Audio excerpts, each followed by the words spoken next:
ठाकुरानी जी सखिया न सुता पर रही संग पधारे गुण पास के खंड परे थे सो खंडान वारी वारी जाऊं मैं अपने पिया पर शोभा मुख से नहावे वारी सिंहासन आसन बैठा छत्र साथ गुण गान। श्री चंदन पुष्प विराजे सुगंध सर्वे माला वाला जिन्हें साजे श्री प्यारी पूजन नर फिर मोह सुन जगवानी दे जो कोई वासना नहीं स्वरूप से न पाए नहीं कोई सुनि समान नंदनाथ कोटि से कुर्बान कोटि दे वो श्री चलिए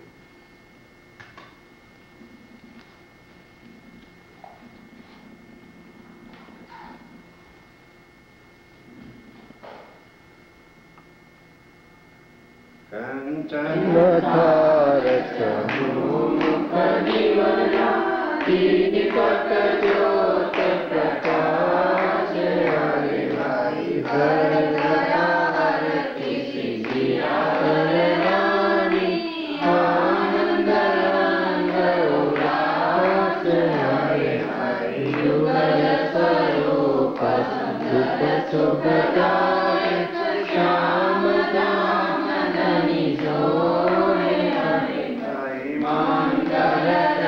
कवधन की शोभा निरखंता मन मोरे हरि संगिया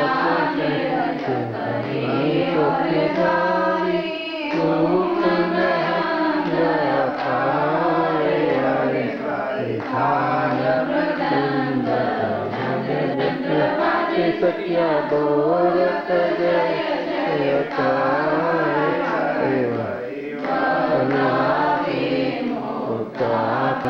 सखिया सिजिया श्याम सुहाते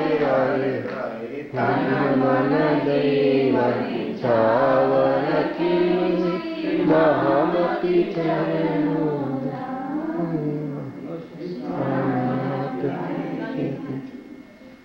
नारियल रख दो ना लोटा पानी का एक और उसके ऊपर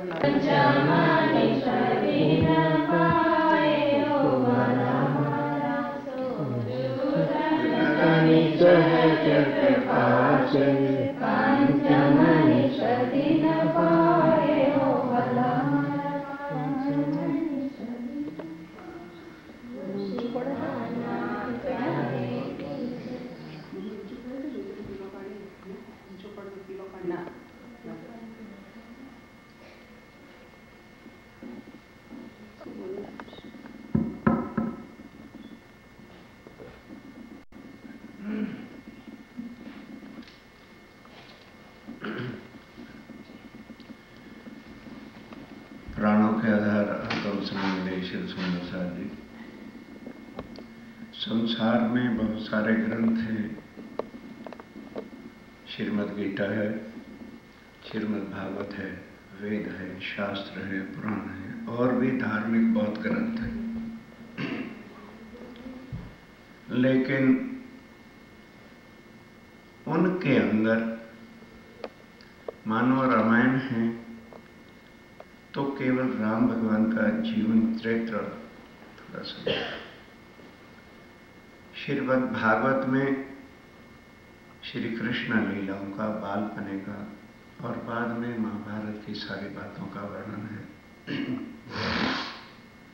लेकिन किसी भी ग्रंथ में, दुनिया का कोई भी ग्रंथ ले लो, कहते जरूर हैं गॉड इज वन, लेकिन वो कौन है, उसका स्वरूप क्या है, क्योंकि यदि उसके स्वरूप का किसी को खबर हो जाती तो बहुत सारे लोग मूर्तियां भी बना लेते, फोटो भी बना लेते। आज दिन सुधी करोड़ों बार ये दुनिया इसी तरह से बनती है, समय आता है, प्रलय हो जाता है, लेकिन उस पार ब्रह्म का धाम कहाँ है, कहाँ पर वो रहता है, कोई नहीं बता देता। तो कहते हैं कण कण में ही वो बैठा है। अनुमान के साथ हर एक ने अपना ज्ञान बताया अवश्य, लेकिन उनका स्वरूप कहाँ है। जैसे ब्रह्मा विष्णु महेश राम भगवान का स्थान जो है वैकुंठ है कहते हैं, और त्रिपुरी है, वहां पर 3 रहते हैं, ब्रह्मा जी हैं, विष्णु हैं, शंकर भगवान है। लेकिन पारब्रह्म कहाँ रहते हैं, उनका स्वरूप क्या है, उनका श्रृंगार क्या है, उनकी लीलाएं क्या हैं, वो अपने परम धाम में अंदर क्या करते हैं, कोई भी आज तक बता ही नहीं सका। तो आदि नारायण जो त्रिदेवा को भी उत्पन्न करने वाले हैं, उनसे भी पूछा तो उन्होंने वेदों में क्या बोला, नेति नेति, कि इति इस ब्रह्मांड में नहीं। तो फिर ये तो आत्माओं के आने का कारण बन गया। तो आत्म एव परमात्मा, पार ब्रह्म जिसको कहते हैं, सुप्रीम टू गॉड जिसको कहते हैं, वो अपनी आत्माओं से, और आत्माएं पार ब्रह्म से कभी भी अलग हो सकती नहीं थी, हो ही नहीं सकती हैं। एज लाइक सूर्य की किरणें सूर्य से और दरिया की लहरें दरिया से कभी भी भिन्न हो ही नहीं सकती, क्योंकि वो मिलकर एक स्वरूप है। इसी तरह से परम धाम के अंदर ये जो हम रूहें कहते हैं, आत्माएं कहते हैं, सोल कहते हैं, ये पार ब्रह्म का उसी तरह से स्वरूप है जिस तरह से किरण है। तो यहाँ हम समझते हैं कि शायद वहाँ वो लेडीज हैं और वो जेंट्स हैं, ये क्वेश्चन सिर्फ इस दुनिया में है, वहाँ नहीं। और ना ही यहाँ की तरह से कोई जो यहाँ होता है लेडी पति पत्नी का, वहाँ पर ऐसा कुछ मतलब ही नहीं। ये नर्क भरी इस दुनिया के अंदर का ही सब बेशक है। अब वो आत्माएं किसी के अंदर नहीं है। यहाँ हर जनरल आदमी से पूछो तो कहते हैं भाई आज मेरी आत्मा बहुत दुखी है। इतना भी यहाँ दुनिया में कोई ज्ञान नहीं देने वाला था। What is the difference between जीव एंड सोल। जीव क्या है, ये त्रिदेवा का अंश है। जीवो जीवस्य जीवनम। और फिर क्या है कि यहाँ एक जीव से दूसरे जीव की संख्या बढ़ती चली जाती है। तभी आज देखिए वर्ल्ड की कितनी आबादी बढ़ गई। ये जीव पैदा हो रहे हैं, कर्म करते हैं और मरते हैं। ये 14 लोक के अंदर यही सिलसिला चला। जन्मना मरना, कर्म करना, फिर जन्मना, फिर मरना, जन्मना मरना। अगर बहुत विरला कोई निकल भी आए तो उनको मुक्ति वैकुंठ में मिलती है। और जब वैकुंठ का भी प्रलय हो जाता है, जीव फिर मर जाते हैं। लेकिन आत्मा न जन्मती है और ना ही आत्मा मरती। अब कहते तो है ना, फिर भैया अगर हम किसी से पूछे भाई तेरे अंदर आत्मा है तो तुमने तो जन्म लिया था, तो फिर आत्मा उस समय कहाँ थी? No answer. आत्मा कभी भी जन्म के बाद अंदर आकर प्रवेश करती है, जन्मती नहीं। जीव जन्मता है और जन्म लेने के बाद any time then and there भी, जैसे बेबी ने जन्म लिया उस वक्त भी प्रवेश कर सकती है, 4 साल के बाद भी प्रवेश कर सकती है, 10 साल के बाद, 50 साल के बाद भी प्रवेश कर सकती है। कोई उसका निश्चित टाइम नहीं है। वह तो ये है कि उस आत्म ने जो जो कुछ संसार में अनुभव देखने के लिए आई है, तो राज्य महाराज उसको उसी जीव पर बिठा देते हैं, वो अनुभव करती है। जन्मती मरनी और मरण से पहले जब देखती है कि इसकी डेथ होने वाली है तो आत्मा पहले निकल जाती है। ये है आत्मा जो केवल इसी कलयुग में ही परम धाम से आई।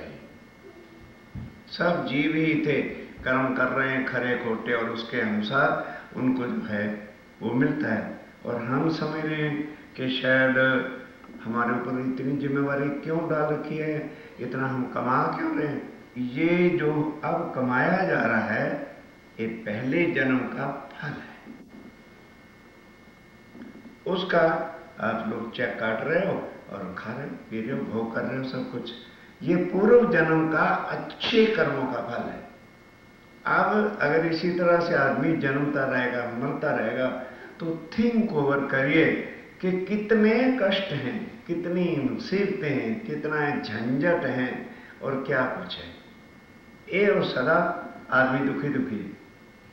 जितना जितना सांसारिक धन भी इकट्ठा होता जाता है सगे परिवार वालों से, उतना ही वो बहुत मुंह से कुछ नहीं कहता, लोग अंदर अंदर फिर वो जेलसी पैदा हो जाती है।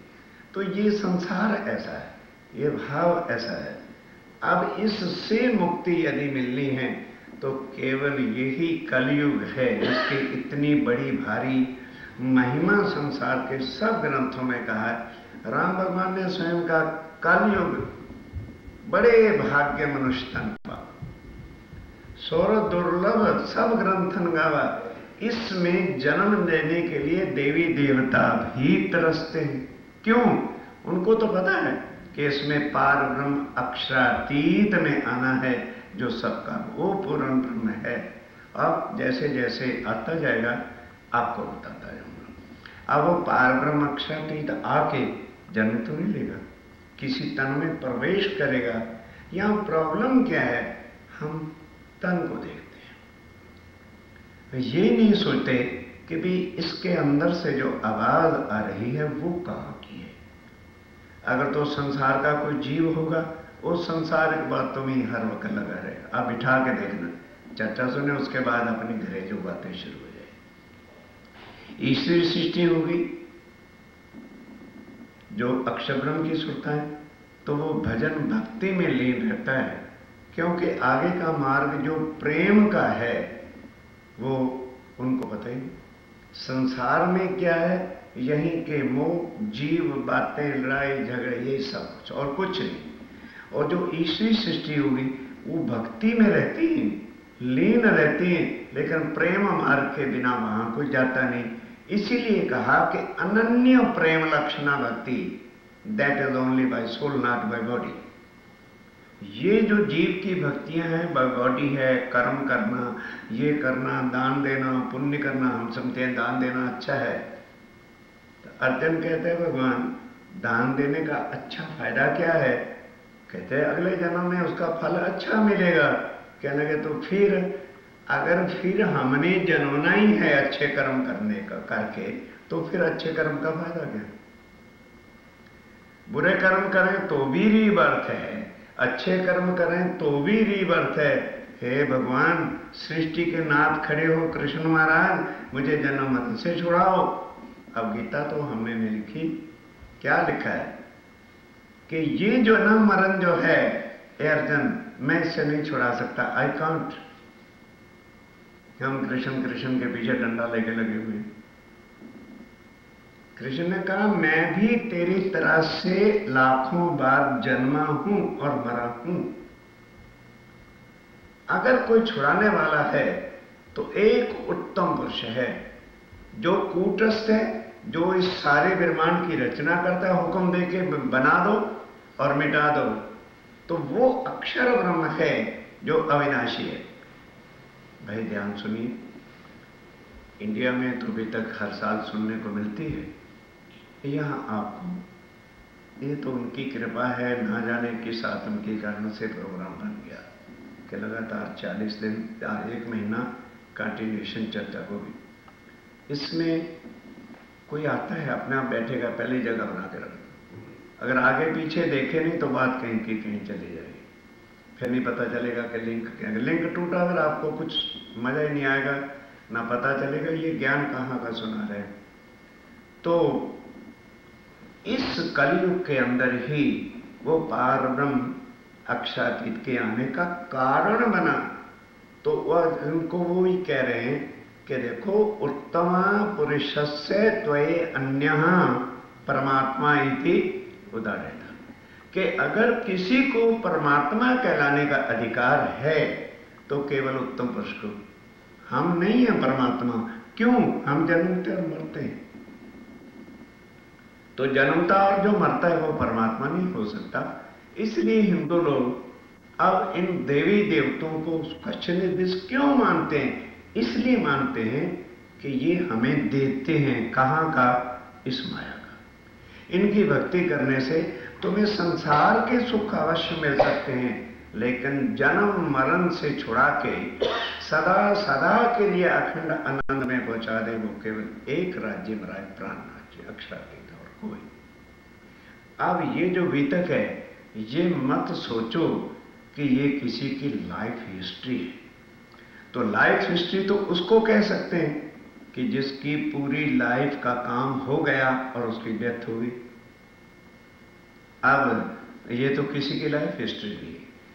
अब यहां संसार में ये मानना कि किसी के तन में पारब्रह्म कैसे आके बैठते हैं और लीला करते हैं, तो इसके अंदर जो उन्होंने 3 बार तन धारण करके इस ब्रह्मांड में लीला किया था, उसका वर्णन आएगा।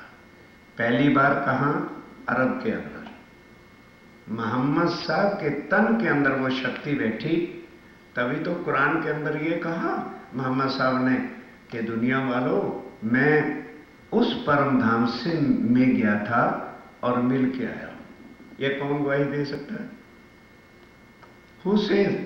और मैंने उस पारब्रह्म के स्वरूप को देखा, उनके परम धाम को देखा, श्री जमुना जी को देखा, उनका घाट कैसा था उसको देखा, हौज कौसर को देखा। अगर हम बाई बॉडी थिंक ओवर करेंगे तो हम तो भाग जाएंगे। अरे भाई वहां नहीं जाना, वो तो मुसलमानों की कथा सुनाते हैं। Whether we are Hindu, Mohammedan, Sikh, Christian, something else by body not by soul. हम बॉडी से कुछ भी हैं, लेकिन आत्मा ना हिंदू है ना मुसलमान है, वो इन सब कम्युनिटियों से परे है। और फिर बाइबल कहती क्या है? The God which relates only one community is not a god. वो परमात्मा जो कम्युनिटी का है वो सबका कैसे हो सकता है? और वो जो सबका है वो कभी भी एक कम्युनिटी का हो ही नहीं सकता। इसलिए पहली बार जब वो आए तो अरब के अंदर आए। अब क्वेश्चन इज दिस, भाई अरब में क्या करना था? अब देखिए, अंजील, जंबूर और तुरैत। अंजीर बाई ईसा, मूसा, दाऊद ने ये तीनों किताबें लिखी, लेकिन सुप्रीम ट्रूथ गॉड कौन है, क्या है, इस चैप्टर पर वो एक शब्द भी नहीं लिख सके। इसलिए जब पूर्ण ब्रह्म आएगा तो उसकी गवाही, जैसे यहाँ कोई बड़ा किसी भी देश में होता है तो उसके आगमन से पहले पार्लियामेंट पास कर देती है, फिर पेपरों में, रेडियो में, टीवी में उनकी एडवर्टाइजमेंट हो जाती है। तो अब देखा कि हिंदुओं के ग्रंथों में तो सारा कुछ है कि कलयुग में वो पार ब्रह्म आएंगे। जो कलयुग में आवे सो तो सुप्रीम ट्रूथ गॉड पार ब्रह्म, और जो कलयुग में आवे ही नहीं तो उसको ही हम जबरनी पार ब्रह्म बनाए फिरे, तो किसी का फॉल्ट नहीं है। अब ये बातें समझने की है, फिर विचारने की है, फिर अपने को उस वे पर लगाने के लिए कि वेदर वी आर राइट और रॉन्ग। क्योंकि उनके बिना वो अखंड सुख जो परम धाम के हैं और किसी को देने के पास शक्ति है नहीं। अब उनका वर्णन कौन करे? वो खुद ही तो करें। अब आत्माएं उतरी, इसलिए वो यहां आए। किसी की भक्ति करने से, किसी की तपस्या करने से, किसी के याद स्मरण से नहीं, वो याद स्मरण से मालाओं से मिलते ही नहीं। हमारे बुजुर्ग जितने वो माला लेकर रटे बैठे हैं रात को भी। अरे किसकी रटना कर रहे हैं? किसकी रटना करते हो? वो माला से नहीं मिलते, वो भजनों से नहीं मिलते। अरे भजन करो, भजन। भजन किसका करें? ब्रह्मा विष्णु महेश का भजन किया जाता है, क्योंकि उनको उनकी विधि है, उनके मंत्र के अंदर, दीक्षा के अंदर ये होता है 32 लाख पाठ करो, साक्षात हनुमान भगवान दर्शन देंगे। अरे वो राज्य ने करवाया, हमने भी पहले जब तारतम्य लिया था हनुमान जी की भक्ति की, जाप किया, साक्षात बिठा के बातें की। तो ये देवी देवता किसी की भी आप दर्शन करना चाहते हो आज भी हो सकते हैं, लेकिन उसकी विधि को पालन करना पड़ता है, उतना जाप करना पड़ता है, अवश्य दर्शन दे देते हैं। लेकिन पारब्रह्म को लाख उम्र जाप करते रहो, नहीं नजर आए, ना दर्शन देंगे। हाँ, प्रेम से रिझा लो, आपसे बातें करेंगे। वो प्रेम से रिझते हैं, और कौन से प्रेम से? शरीर वाले नहीं, बाय सोल। और इसीलिए love is God and God is love by soul. ये संसारिक लव नहीं, बॉडियों के लव से वो लव नहीं होता है, वो बाय सोल होता है। सांचारी साहिब सांच सो पाइए, सांच को सांच है प्यारा। तो ये उन्होंने अब आकर बाकी जो आत्माएं जब भी जागृत नहीं हुई थी उनके वास्ते अपनी पहचान का ग्रंथ ये खुद लिखा। This is written by himself own. अब वो इसके अंदर अपने स्वरूप की पहचान कराते हैं कि भैया सुंदर साथी जी, अब आप और मेरे लिए कि ये जो मेरे आने की पहचान अब स्वामी जी बता रहे हैं कहां से स्टार्ट हुई। सतयुग के अंदर शिव जी महाराज से उमा पूछती है, प्रभु आप किसका ध्यान करते रहते हो? तो उन्होंने कहा, भाई तेरा मेरा संबंध शरीर से है, तुम इस चक्कर में मत पड़ो। वो कहते हैं, प्रभु मैंने कभी कुछ आपसे डिमांड नहीं की, कुछ मांगा नहीं है, तो आप उसका स्मरण करते हो। जब ब्रह्मांड का प्रलय होता है आप चले जाते हो, फिर आते हो ना, तो हमें तो जन्म मरण में आना पड़ता है। उमा बोल रही है। तो कहने लगे, अच्छा ये वो ज्ञान है जो लक्ष्मी जी ने मांगा था, लेकिन विष्णु भगवान बता सके नहीं। मैं तुमको बताता हूं। और ये सारा प्रसंग जो है जिसको अमर कथा कहते हैं, और लोग अमरनाथ की यात्रा भी करने जाते हैं इंडिया में, इतना तो आपको पता ही होगा। तो वो क्या है? तो हमने पूछा उनसे कि भाई तुम अमरनाथ की यात्रा पे क्या करने जाते हो? वो बोले जी एक कबूतर और एक कबूतरी ने वो अमर कथा सुनी थी, तो हम कबूतर और कबूतरी को देखने जाते हैं। मैं क्या मूर्ख हो, कबूतर और कबूतरी तो एक पक्षी थे, वो अगर अमर हो सकते हैं तो तुम यदि उसी कथा को पढ़ लो और समझ लो तो तुम भी सदा के लिए अमर हो जाओगे। पर नहीं, अमरनाथ की यात्रा में जाना है। और राज जी ने सोचा झूठ के पीछे लग रहे अमरनाथ के अंदर, लाखों आदमी पिछले साल मर गए, इस बार फिर मर गए। गवर्नमेंट ने बैन इंडिया ने लगा दिया कि नन कैन गो देयर। कब तक झूठ की पूजा करोगे? क्या उस गुफा के अंदर आज शंकर भगवान जी बैठे? उन्होंने जो अमर कथा सुनाई थी वही किताब छप चुकी है, महेश्वर तंत्र, और यहां अवेलेबल है। पर टाइम नहीं हुआ ना हम लोगों के पास। क्वेश्चन तो अमेरिका में टाइम का रह जाता है। पूरी अमर कथा का प्रसंग है। उस समय शंकर भगवान जी ने उस समय बताया, मां ये कथा ब्रह्मनियों से पहले यदि तुम किसी को सुना दोगे 1000 गाय के वध करने का पाप लगेगा, 1000 ब्राह्मण इत्यादि बहुत सारे कठिन कठिन उसको कसमें दिलाएं। उन्होंने कहा जी मैं मुझसे भी नहीं करूंगा। अब वो कथा बंद पड़ी हुई थी कि भविष्य पुराण में क्या कुछ लिखा गया। तो फिर शंकर भगवान जी ने कहा कि देखो उमा, अभी सतयुग है, फिर त्रेता युग आएगा, तापच्छी द्वापर युग आएगा, तापच्छी कलयुग आएगा, और जब औरंगजेब राजा राज करेगा उस समय पारब्रह्म अक्षरातीत जिस तन में बैठे होंगे वो 1735 का वर्ष हिंदवी का होगा, और वो हरिद्वार में कुंभ का मेला लगेगा, वहां पर आके पोते जाते हैं। अब जो कलयुग में 1735 में आया है वो तो है अक्षरातीत, और बाकी सब क्या है? डुप्लीकेट, जो अपने आप को जबरदस्ती बना रहे हैं। हमारे कृष्ण अक्षरातीत हैं, हमारे राम अक्षरातीत हैं, सारे ठीक, सब दीदार डुप्लीकेट बनावटी, अपने दिल को वो देने के लिए अब वो स्टार्टिंग होती है जो उन्होंने स्वयं पोते अपनी पहचान कराई कि मैं कैसे क्या हूं, और हर एक ग्रंथों का प्रमाण भी साथ आएगा। इसको कहते हैं वितक साल। अब वो शुरू होती है, तो उससे पहले हम कहें या आप सुने, हमारी कोई शक्ति नहीं, ये सब उनकी कृपा और मेहर है।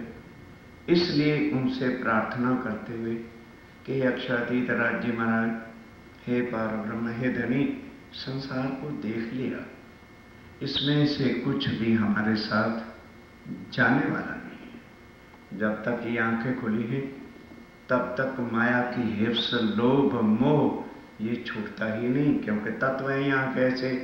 और जब आंख बंद होगी, एक पिन, आल पिन भी हम नहीं उठा सकते। क्यों? उठाने वाली बॉडी यहां रह जाएगी, तो सोल जो निकलेगी तो क्या उठाएगी, क्या लेके यहां से जाएगी। ये जो आदमी थिंक करता है, बस वो कुछ आगे जल्दी चल सकता है। और जो इसी माया में लीन है, तो क्या करोगे? फिर क्या होगा? अंतमता सोगता, जो सारी उम्र आपने किया है। कोई सोचे कि मैं मरते समय उस परमात्मा का नाम ले लूंगा, नहीं, आपकी वृत्ति सारी उसमें ही लगी हुई है, तो मरते समय भी वही चीजें सामने आती। फिर नहीं परमात्मा नजर आते, ना उनका नाम आता है, ना स्वरूप नजर आता है। फिर जन्मोगे और फिर मरोगे। इससे अब ना मिले। क्यों? सवाल यह भी, क्यों ना जन्मे मरे? 84 लाख बार, आखिर एक शास्त्र, सब शास्त्रों में लिखा है, तो गलत तो नहीं हो सकते। 84 लाख बार रीबर्थ, डेथ होती है, तब एक बार ये मनुष्य तन मिलता है। अब इसकी वैल्यू समझो कि इस तन की कितनी कीमत है। क्या खाना पीना कमाना ही इसका एम ऑब्जेक्ट है? नो नो, हम भूल गए। मनुष्य तन मिला है। गीता उठाइए, भागवत उठाइए, शास्त्र उठाइए, बाइबल उठाइए। किस लिए? इस आवागमन के चक्कर वाले विमान से, भवसागर से पार उतरवाते। तो अब कैसे चले? पार उतारने की शक्ति एक पार ब्रह्मक्षातीत के पास है, बाकी कोई पार नहीं उतार सकता।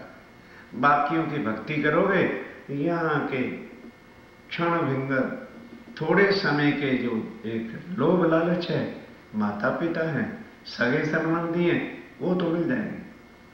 फिर जन्मोगे, फिर मरोगे। तो अब जब आया ही वो है जो हमेशा दुखों से निकाल के अखंड सुख के देने वाला है, जो हम तारतम्य में पढ़ते भी हैं, सदा सत सुख के,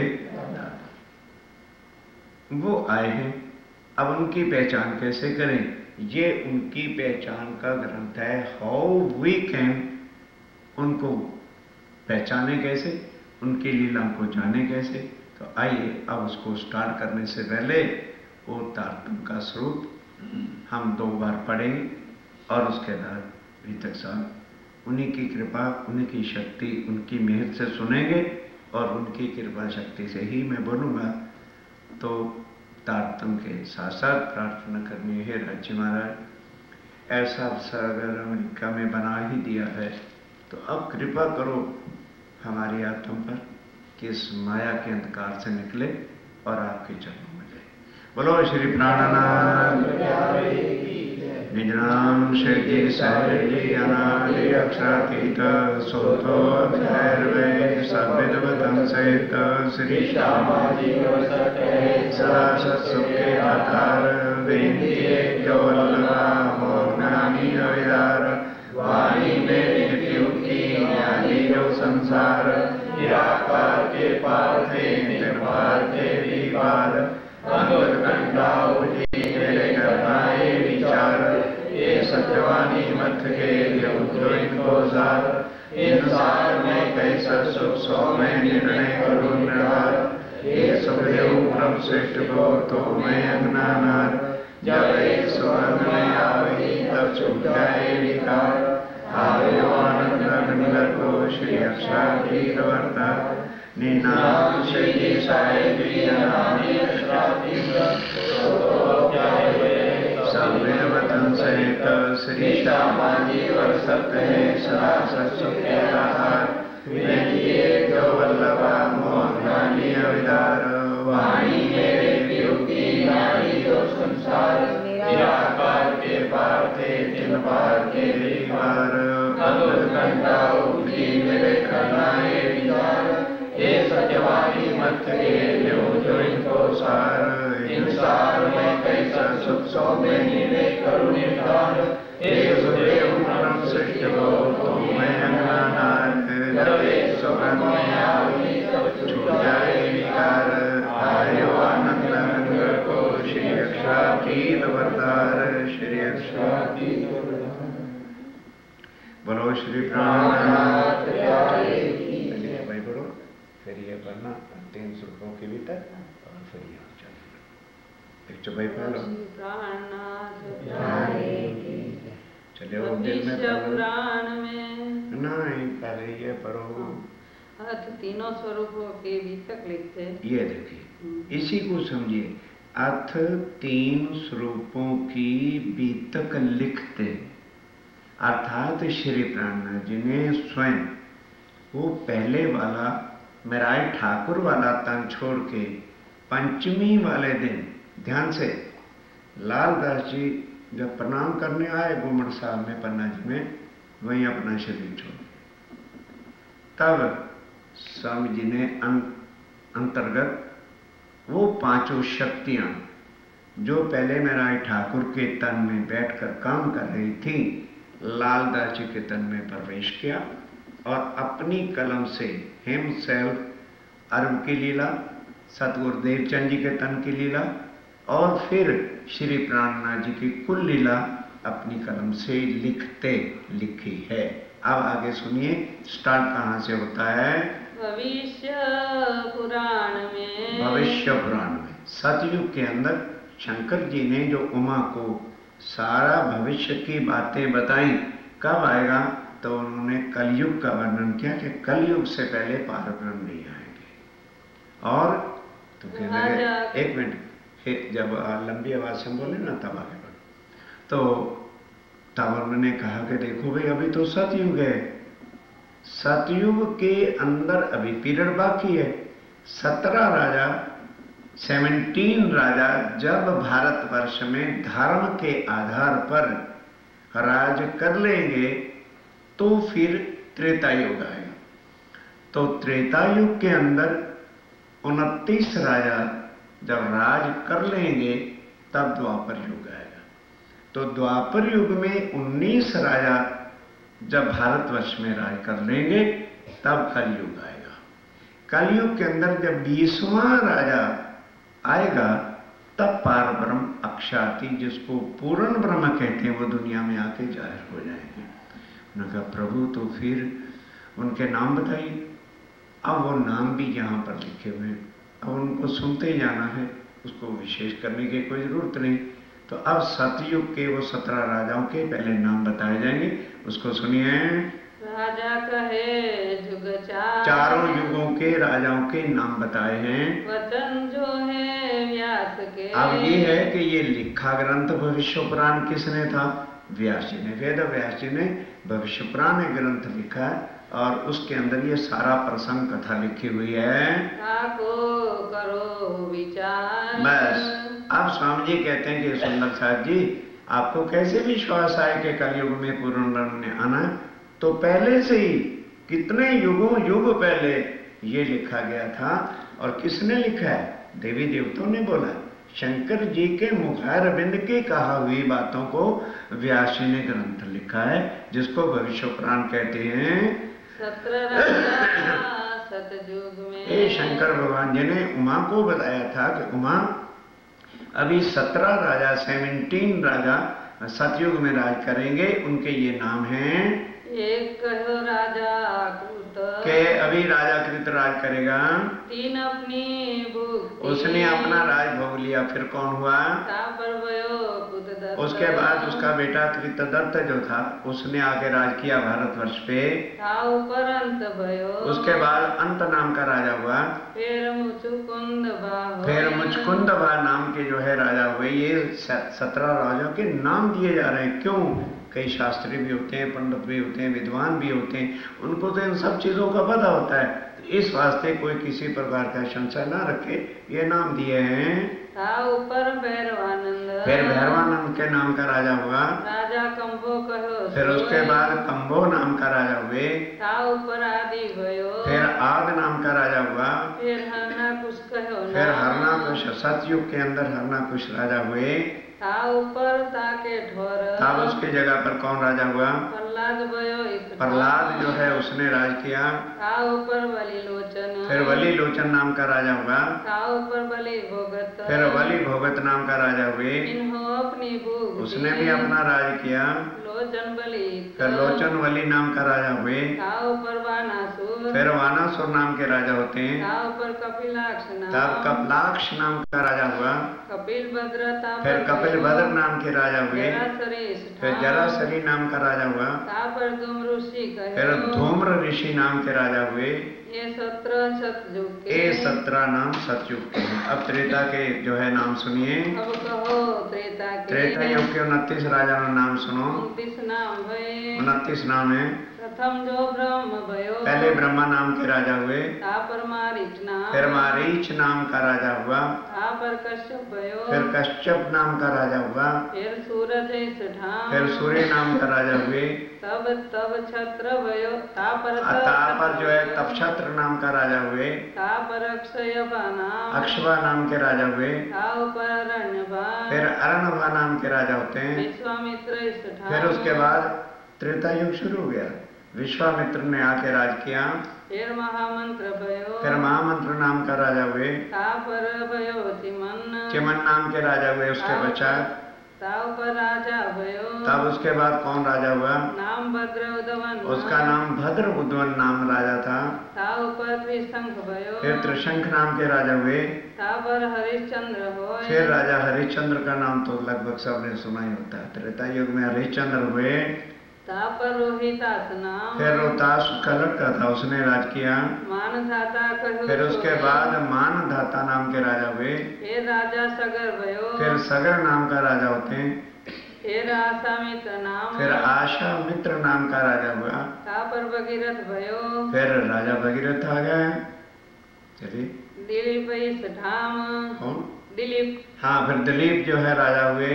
था पर रघु भयो, फिर रघुवंश शुरू हो जाता है। फिर अजय ठाम, फिर राजा अज हुए पहले। था पर भयो दशरथ, फिर दशरथ आ गए। फिर रामचंद्र नाम, फिर दशरथ के बाद रामचंद्र जी ने राज किया। था पर लव भयो, फिर उनके पुत्र लव ने राज किया। था पर अंतभान, फिर अंतभान नाम का राजा हुए। था पर कैलखी, फिर कैलखी नाम का राजा हुए। था पर बब्रवान, फिर बब्रुवान नाम का राजा हुआ। था ऊपर सुदर्शन, फिर सुदर्शन नाम का राजा हुए। था पर अग्निवरण, फिर अग्निवरण नाम का राजा हुए। ये 29 तेतामिने, हाँ जी, ये 29 हाँ, तेतामिने, ये 29 नाम त्रेता युग के।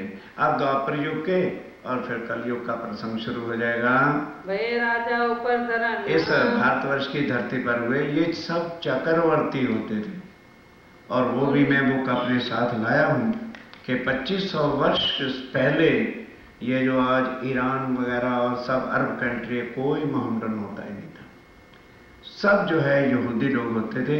वो भी हिस्ट्री वाली बुक में लेकर के आया। चलिए 19 द्वापर में, और द्वापर युग के अंदर 19 राजा हुए। प्रथम इंद्र नाम, पहले राजा इंद्र था।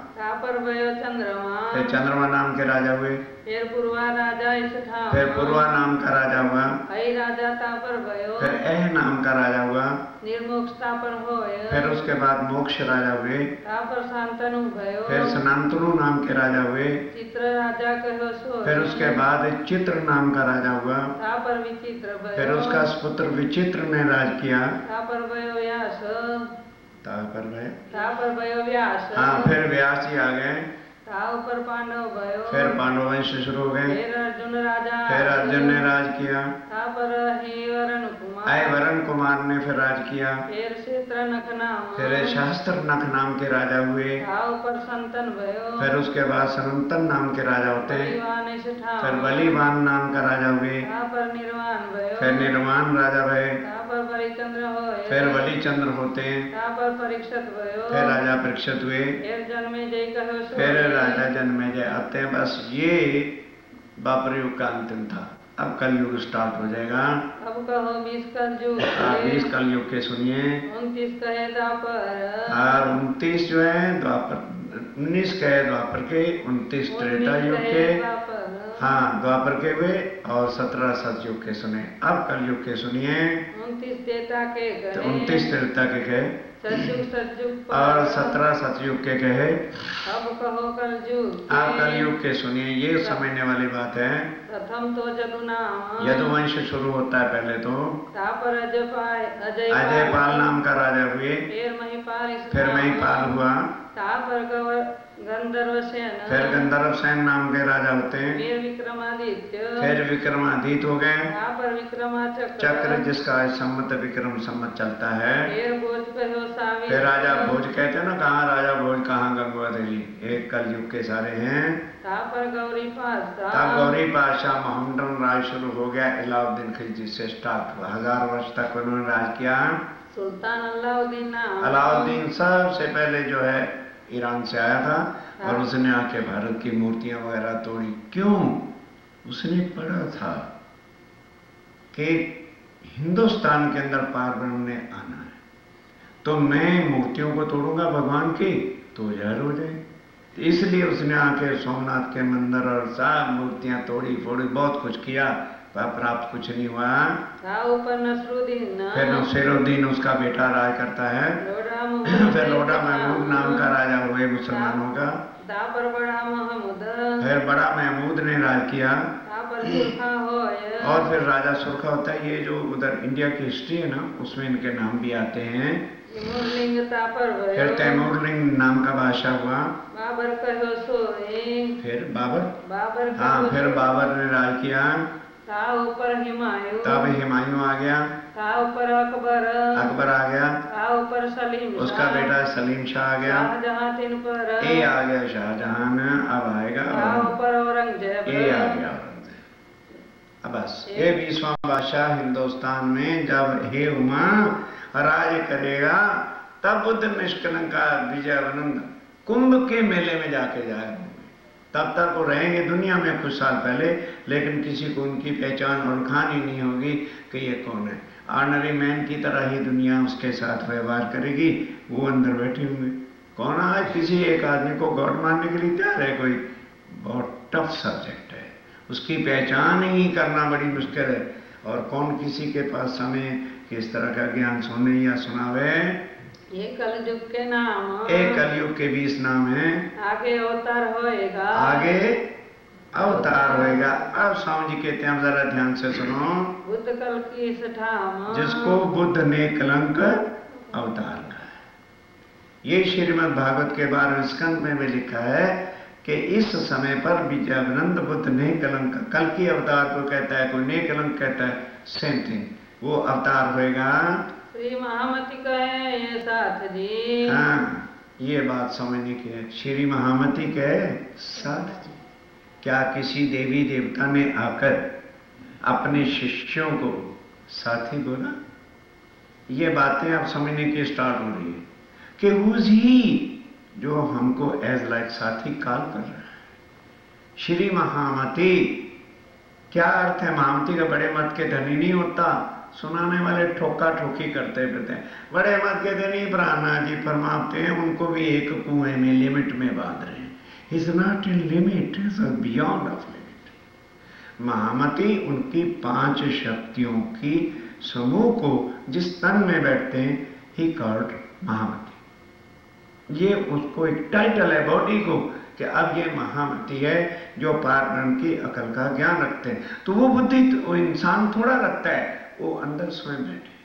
अब वो हमसे कह रहे हैं, ओ मेरे परम धाम के साथी हो, तुम यहाँ के जुदा जुदा परिवारों में बैठ गए हो और जुदा जुदा हो गए हो। याद करो उस चीज को जो तुम्हारा घर था। मैंने तुम्हें क्या कहा था कि तुम माया का खेल मांग तो रहे हो। वहां जाके अपने आप को भूल जाओगे, अपने निज घर को भूल जाओगे, अपने धनी को भूल जाओगे। बस छोटे से परिवार की लिमिट में ही कुआना 1.5 का बनी रहे, ત્યાં रही जसो। बस आगे की सुध आएगी नहीं। तब मैं तुम्हें सुध देने के लिए पोते आऊंगा। तो हमने परमधाम में उनके चरणों में बैठ के कहा, राजी महाराज क्या बात करते हो, हमें माया क्या कर सकती है। अब लगा जो निकलो बाहर। कौन निकलेगा? ना कुटुंब छूटता है, ना परिवार छूटता है, ना जहां का सर्कल है वो छूटता है। लाख शतम कर लेना, यह माया का जाल ऐसा है। इस माया को रचने वाले राम भगवान भी आके जाल में फंस गए। क्या हश्र हुआ? सोचो, एक वैकुंठ का नाथ हो और 14 साल तक रखड़े खाता रहे, फिर वो लक्ष्मी जो उसकी पत्नी बनके सीता का अवतार लेती, क्या हश्र हुआ? संसारिक दृष्टि से राजा जनक ने राजा दशरथ के घर बेटी को भेजा, एक दिन भी उसको महलों का सुख नहीं मिला। अगर 14 साल के बाद लौट करके भी आए तो धोबी के कहने पर राम भगवान ने फिर जंगल में दे दिया। विचार करो, तो यदि ये माया बड़े बड़े देवी देवताओं को रखड़े खिलाती है, हमारा तन तो यहाँ का है। दावा ही तो लेते हैं परम धाम की आत्म है, लेकिन आत्म तो तब कुछ कर सके जब तन परम धाम वाला हो। जब तन यहाँ का है, जीव का संग किया हुआ है, माया भी फड़फड़ा के आत्म जो रह जाती है। अब ये शक्ति जिससे हम बल पकड़ते हैं, ये हमारी नहीं है, ये राज्य महाराज की वाणी की शक्ति है। जैसे जैसे हम सुनते हैं, जैसे जैसे हम रेगुलर इसकी पढ़ेंगे, उतना उतना बल आत्म को आएगा और उतनी ही शक्ति से हम भव से पार निकल सकते हैं। अन्यथा सुंदर साहब जी, गीता पढ़ लो, लाखों ने पढ़ी, भागवत पढ़ लो, लाखों ने पढ़ी, लाखों आज ने भागवत सुनाने का कमर्शियल धंधा भी बना रखा है। तो जो खुद इस कमर्शियल धंधे में लगे हुए हैं, वो किसी की आत्म को क्या बल देंगे? धर्म इज नॉट फॉर सेल। आज लोगों ने धर्म को भी सेल किया और कमर्शियल बना करके पैसे का धंधा बनाया ना। जो कर रहे हैं करें, हमें उससे कोई दर्द नहीं, ना हमें कुछ से लेना है। हमें तो अपनी आत्म से गर्ज है कि इतनी मुश्किल से ये वो ज्ञान है जो देवी देवता भी लेने के लिए तरसते हैं। लेकिन पहले सुख संयम को, पहले आत्माओं के जिनके लिए राज्य महाराज स्वयं आए, पार ब्रह्म क्षति दुनिया में उतरे, उनको कह रहे हैं ओ मेरे परम धाम के साथियों। श्री महामती कहे साथ दी बाय सोल, उनका इस बॉडी से कुछ मतलब, वो हमारी बॉडी के साथी नहीं है, वो हमारे आत्म के साथी। हम उनके एक अंग हैं, एक किरण है, एक लहर है, इसलिए वो हमसे जुदा नहीं हो सकते। जब आत्माएं इधर उतरी तो पार ब्रह्म को भी हमारे साथ यहाँ पे उतरना पड़ा। हम माया में आके भूल गए, वो तो नहीं हमें भूल सकते। अब वो हमें सारा ज्ञान परम धाम का देने के लिए, उन सुखों की इंट्रोडक्शन देने के लिए, परम धाम ने हमारे क्या अखंड सुख, ये कुछ सुख हैं। मानो बहुत धन कमा लिया तो क्या हम सुखी हो जाए? ना ना ना ना, भूल है, भूल है। केवल इस शरीर के सुख आराम के लिए हम सब कुछ कर रहे हैं। कितने बड़े बंगले बना रहे हैं, कितनी बड़ी बढ़िया गाड़ियां बना रहे हैं, खाने को तो 2 ही रोटी नसीब होती, ज्यादा कोई नहीं खा सकता। फिर किसका सुख कर रहे हैं? इस फाल्स बॉडी का। इसको अति सुखी करने के लिए हमारा ओ यस ये वो ठीक, किसके लिए? अरे भाई कभी एकांत में बैठ के सो। फॉरवर्ड फाल्स के लिए ना, सत्य तो आत्मा है, उसके लिए क्या किया? उसके लिए यदि कुछ चिंता हुई, उसके लिए कुछ लिया, तो समझो कि हाँ मैं मानव हूं। अदरवाइज जो कुछ हम कर रहे हैं तो ऑल एनिमल सेम, जितने भी एनिमल पशु पक्षी हैं वो भी आराम से रह रहे, और हमने अपनी बॉडी के आराम के लिए अगर कुछ कर लिया तो this is not a life. ये जिंदगी नहीं है। हमारा जीवन क्या है? यदि हम भाव सागर से पार उतरने के लिए रास्ता ढूंढ लेते हैं तो देन समझो कि मुझे मनुष्यता की प्राप्ति। अदरवाइज सारा माया आदि अनाद की चली जात अंधेर, निर्गुण सुरगुण होए के सब फिरे यही के फिर। अब स्वामी जी कहते हैं, ऐ मेरे सुंदर साथ जी, शास्त्र कहे यो कर। ये तो शास्त्र ने बताया कि इस तरह से कौन आएगा कलयुग में, कलगी अवतार आएगा। अब मेरी बात, स्वामी जी कहते हैं ये तो मैंने आपको शास्त्र का प्रमाण दिया कि मैं वही दुनिया के लिए अवतार हूं, तुम्हारे लिए अवतार नहीं। तुम्हारा तो धाम का धनी हूं, तुम आके यहाँ भूल गए हो आगे अपनी बीतक। और हम क्या कहते हैं, अरे मारे मंदिर में प्राणनाथ जी ની बीतक થઈ રહી છે। माता जी से पूछो सारी उम्र क्या किया। प्राणनाथ जी ने बीतक, वो कहते हैं मेरी बीतक नहीं, अपनी, सबकी। तुमने खेल मांगा, मैंने तुम्हारी इच्छा पूरी की, तुम भी यहाँ आए और मैं भी तुम्हारे साथ आया। अपनी बीतक है, खाली प्राणनाथ की बीतक नहीं है। यही कह के हम टाल देते हैं। भाई तुम्हारे मंदिर में શું થઈ રહ્યા છે? हमारे मंदिर में कथा થઈ રહી છે। કેની कथा છે भाई? प्राणनाथ जी की कथा। हमारा उससे कुछ मतलब नहीं, क्योंकि कथा इस दंत कथा, वो किसी थर्ड पार्टी की होती है। जैसे हम कहते हैं भगवान की कथा, तो हम तो भगवान नहीं है ना भाई, भगवान तो भगवान है, उसकी कथा सुनते हैं बस, और कुछ नहीं। वो कहते हैं भाई ये बीतक मेरी नहीं, ये तुम्हारी और मेरी सबकी है।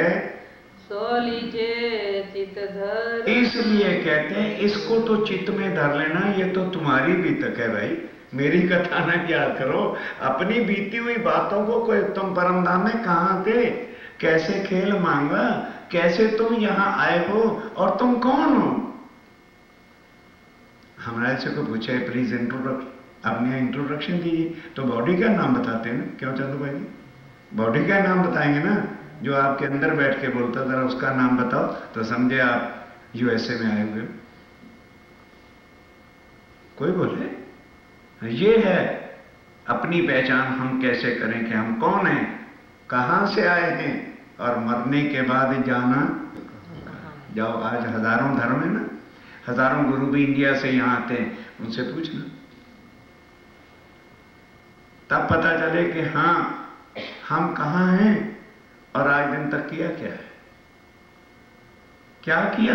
लाखों गुरुओं के चरण छुए, गद्दियां पूजी, डॉलर रखे, मिला क्या? What you have gained? Otherwise you have lost and lost, everything lost. Your life has been lost. क्या किया?